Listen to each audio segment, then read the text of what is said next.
नमस्कार। और आज की इस नए एक्सप्लेनर में आपका बहुत बहुत स्वागत है। आज हम बात करने वाले हैं प्रोजेक्ट कमिश्निंग के बारे में। जरा कल्पना कीजिए एक कंस्ट्रक्शन साइट की, जहां धूल उड़ रही है, मशीनों का भारी शोर है और चारों तरफ बस ईंट पत्थर और केबल्स बिखरे हैं। अब सोचिए कि उसी जगह को एक शानदार, एकदम सुचारू रूप से चलने वाली फैसिलिटी में कैसे बदला जाता है। खैर, ये कोई जादू नहीं है। ये पूरा का पूरा विश्लेषण उसी एक पुल के बारे में है, जो 8 बहुत ही जरूरी कदमों के जरिए उस अराजक कंस्ट्रक्शन साइट को एक सफल ऑपरेशन में बदल देता है। तो चलिए शुरू करते हैं। ठीक है, तो आइए सीधा इस पर आते हैं। आज हम इस पूरे सफर को कैसे तय करेंगे। सबसे पहले हम इस महत्वपूर्ण ट्रांजिशन फेज को समझेंगे, फिर हम देखेंगे कि कमिश्निंग के 4 अलग अलग प्रकार कौन से होते हैं। उसके बाद तैयारी, फिर टेस्टिंग और इंटीग्रेशन, इसके बाद स्टार्टअप और वेरिफिकेशन, और आखिर में ऑपरेशन टीम को हैंडओवर करना। तो एक बहुत ही स्पष्ट रोड मैप है हमारे पास।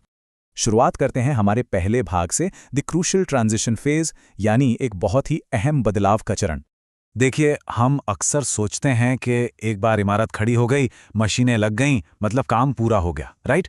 लेकिन ऐसा बिल्कुल नहीं है। कमीशनिंग दरअसल एक बहुत ही व्यापक और व्यवस्थित प्रक्रिया है। आसान भाषा में कहूं तो ऑपरेटर को चाबियां सौंपने से पहले ये सुनिश्चित करने का सबसे बड़ा क्वालिटी एश्योरेंस टूल है। ये पक्का करता है कि हर एक सिस्टम, हर एक उपकरण बिल्कुल वैसे ही काम कर रहा है जैसे उसे डिजाइन के हिसाब से करना चाहिए। अब आप शायद सोच रहे होंगे कि इस पूरी माथापच्ची कितनी जरूरत क्या है। तो सुनिए, इसके फायदे जबरदस्त हैं। क्वालिटी एश्योरेंस, रिस्क को कम करना, पैसों की भारी बचत और ऑपरेशंस में एक स्मूथ ट्रांजिशन। मतलब सोचिए, अगर आप किसी डिजाइन की खामी को या किसी संभावित खतरे को शुरुआत में ही पकड़ लेते हैं, तो आप न सिर्फ भविष्य के लाखों करोड़ों रुपए बचा रहे हैं, बल्कि किसी भयंकर और खतरनाक दुर्घटना को भी रोक रहे हैं। ये अपने आप में एक बहुत बड़ी बात है। चलिए, अब बढ़ते हैं भाग 2 की तरफ, 4 टाइप्स ऑफ कमिश्निंग। और ये टेबल बहुत ही शानदार तरीके से दिखाती है कि कमीशनिंग दरअसल वन साइज फिट्स ऑल वाली चीज नहीं है। ये पूरी तरह से इस बात पर निर्भर करता है कि आपकी फैसिलिटी अपने जीवन चक्र के किस चरण में है। जैसे नई कंस्ट्रक्शन के लिए तो शुरुआती जांच होती ही है, फिर हमारे पास रिकमीशनिंग और रेट्रो कमीशनिंग है। लेकिन इन सब में सबसे दिलचस्प है मॉनिटर बेस्ड कमीशनिंग। इसमें क्या होता है कि हम सेंसर्स के जरिए लगातार रियल टाइम डेटा का विश्लेषण करते हैं, ताकि सिस्टम को हमेशा एकदम ऑप्टिमाइज्ड रखा जा सके। कमाल की तकनीक है ना? अब यहां पर रिकमीशनिंग और रेट्रो कमीशनिंग के बीच के एक बहुत ही बारीक अंतर को समझना जरूरी है। रिकमीशनिंग उन प्रोजेक्ट्स के लिए होती है जिनकी शुरुआत में ही कमीशनिंग हो चुकी थी और अब हम बस उन्हें मेंटेन कर रहे हैं। लेकिन रेट्रो कमीशनिंग का इस्तेमाल उन पुरानी इमारतों के लिए होता है जहां शुरू में ये प्रक्रिया हुई नहीं थी। मतलब बिना कमीशनिंग वाली पुरानी इमारत को चलाना तो ऐसा ही है जैसे बिना कोई टेस्ट ड्राइव किए कोई पुरानी सेकंड हैंड कार खरीद लेना। इसलिए इसके लिए एक बिल्कुल अलग और बहुत ही सतर्क अप्रोच की जरूरत होती है। इस विचार पर जरा गौर कीजिएगा।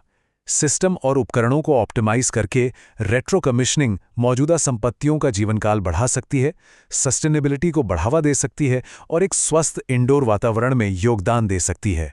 बिल्कुल सही बात है।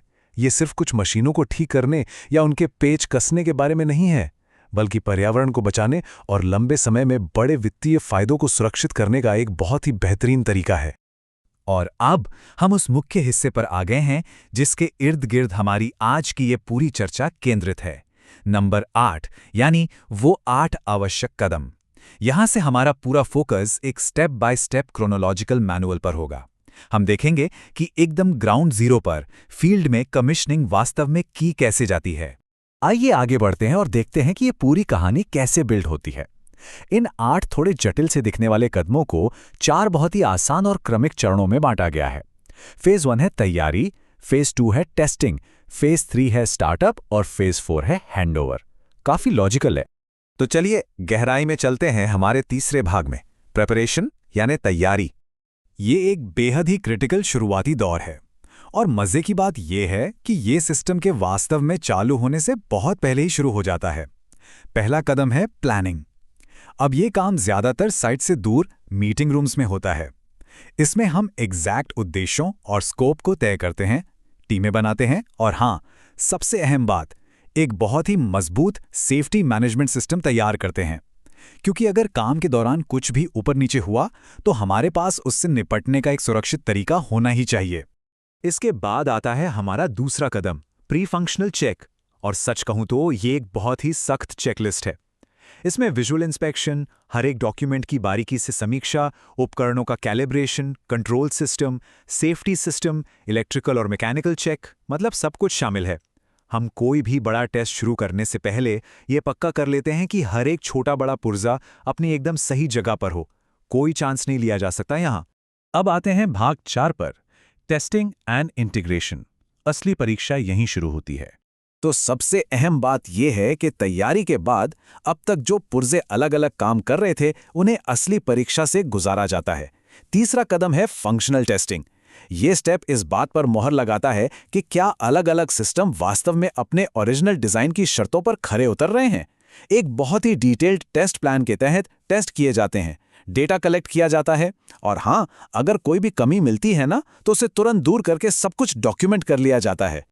और फिर बारी आती है चौथे कदम की, इंटीग्रेटेड सिस्टम टेस्टिंग। अब देखिए, मान लीजिए आपका HVAC सिस्टम अकेले बढ़िया काम कर रहा है, इलेक्ट्रिकल भी ठीक है और फायर प्रोटेक्शन भी। लेकिन क्या होगा जब ये तीनों एक साथ चलेंगे? क्या वे आपस में तालमेल बिठा पाएंगे? बस ये परीक्षण यही सुनिश्चित करता है कि जब सामान्य या किसी इमरजेंसी की स्थिति में ये सिस्टम एक साथ काम करें तो इनके बीच कोई टकराव ना हो। ये एक बहुत ही क्रिटिकल स्टेज है। चलिए आगे बढ़ते हैं भाग 5 की तरफ, स्टार्टअप एंड वेरिफिकेशन। मेरे हिसाब से ये इस पूरी प्रक्रिया का सबसे रोमांचक मोड़ है। कदम नंबर 5, प्रोसेस या सिस्टम स्टार्टअप। अब पाइपों में वास्तव में फ्लूइड्स बहना शुरू होते हैं।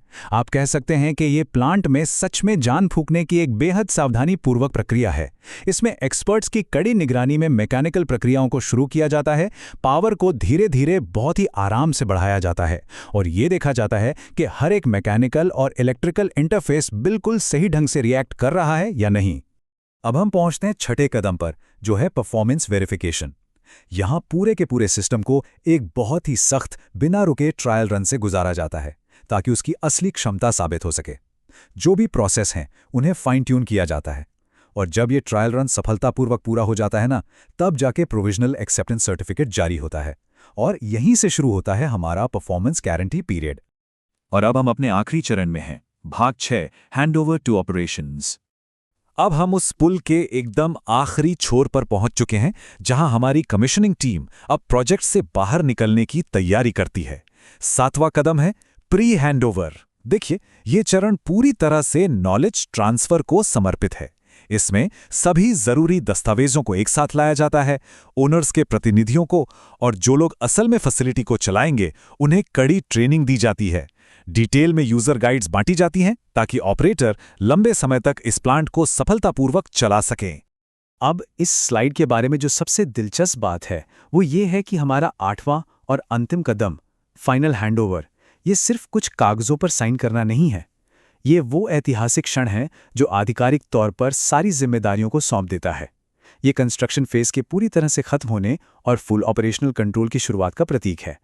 ये पक्का करता है कि सब कुछ बिल्कुल स्मूथ और पूरी तरह से डॉक्यूमेंटेड तरीके से ओनर के हाथ में आ गया है। तो आज के इस एक्सप्लेनर के अंत में मैं आपके लिए एक सोचने वाला सवाल छोड़ना चाहता हूं। क्या किसी प्रोजेक्ट का निर्माण वास्तव में तब खत्म होता है जब उसकी इमारत बन जाती है, या फिर तब जब ये साबित हो जाता है कि वो बिल्कुल सही तरीके से काम कर रही है? कमीशनिंग ही वो निर्णायक फिनिश लाइन है जो ये गारंटी देती है कि कोई भी प्रोजेक्ट सुरक्षित है, कुशल है और बाहर की वास्तविक दुनिया की चुनौतियों का सामना करने के लिए 100% तैयार है। तो इसके बारे में ज़रूर सोचिएगा। आज की इस दिलचस्प चर्चा में मेरे साथ शामिल होने के लिए आपका बहुत बहुत धन्यवाद।